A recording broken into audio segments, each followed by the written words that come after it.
पियावे के मान देबू त पवित्र अपना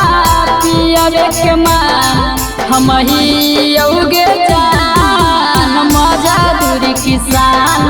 आज यहाँ ही कल कारवना ठिकान देबू त पवित्र अपना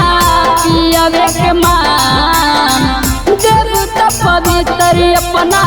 सोइए के मान हम ही औगे जान मजा दूरी किसान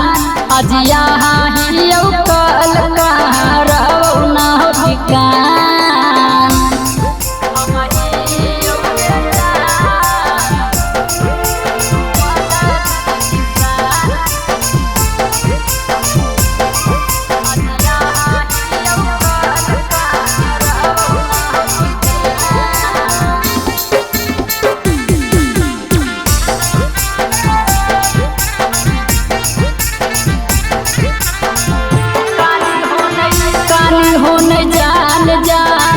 ठीक सराय होगे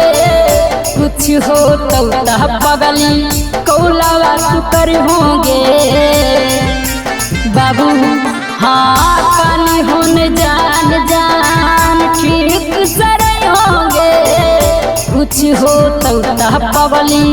कौलावा सुकर होंगे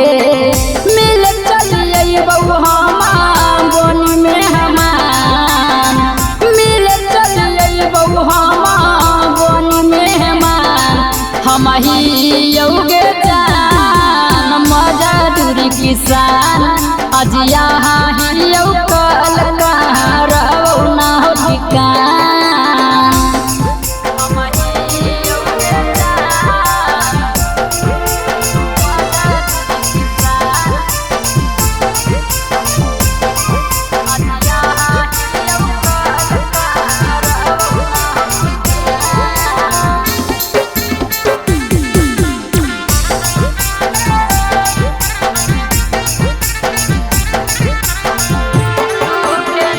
टूटे न देबो कबो